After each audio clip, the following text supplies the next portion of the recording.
Welcome back into the Sports Source. This segment of our program brought to you by Games and Things.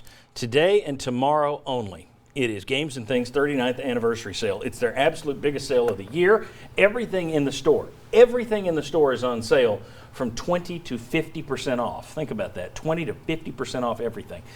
They're even open this afternoon with extended hours. They're normally not open on Sunday afternoons. They are open after the show.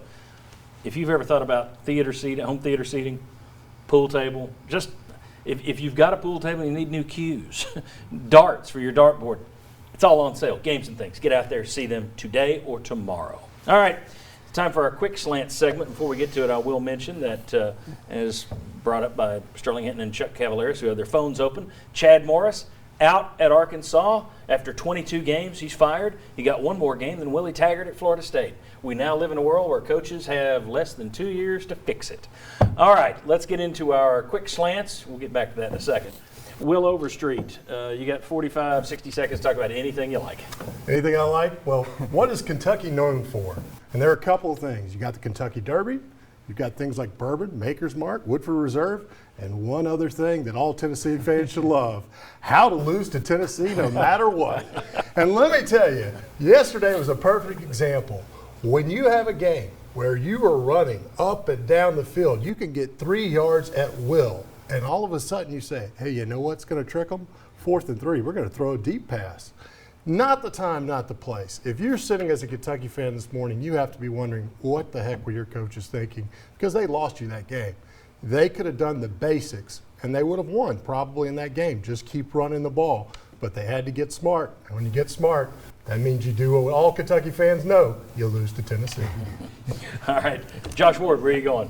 Well, you had a look in your eye right before you went to that one, too. You guys were talking about, has the Tennessee program turned around yet? And I would say no, because of the expectations that Tennessee has. But one positive, I think. And because you're negative. That's right. With the season, is I think that they have turned things around with leadership within the program. After the game, when Tennessee wins, Jarrett Guarantano, he has freshmen, including the quarterbacks. He has veterans like Marquez Callaway, Marcus Tatum coming over, because they know what that meant to him. And I'm sure it has not all been rosy behind the scenes with how the season has gone and how Jarrett has played. But that shows that they did keep it together. And I don't think they win these games if that didn't happen. So after the season, you have to replace Marquez Callaway and Juwan Jennings and Daniel Batuli. So you need to keep it going. But that is a good sign for guys like maybe Henry To'oTo'o and other guys up front if they can continue what has been built, I think, this season.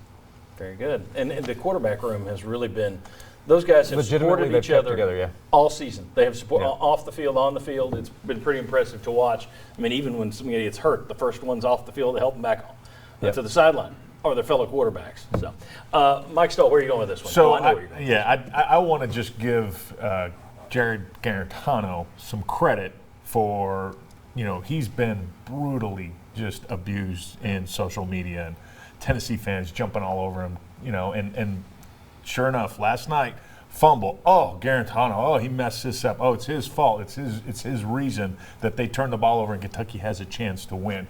And here's the thing that I wanted to point out.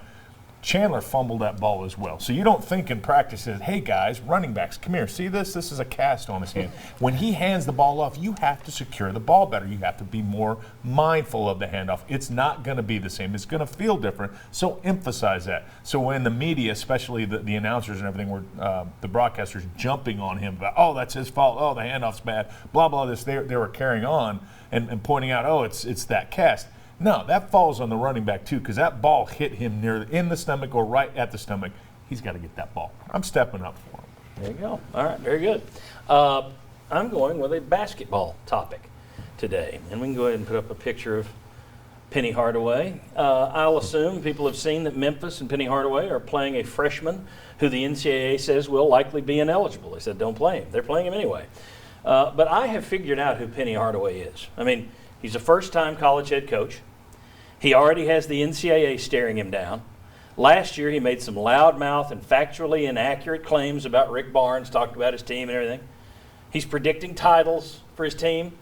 I'll tell you who he is. He's Lane Kiffin. That's who he is.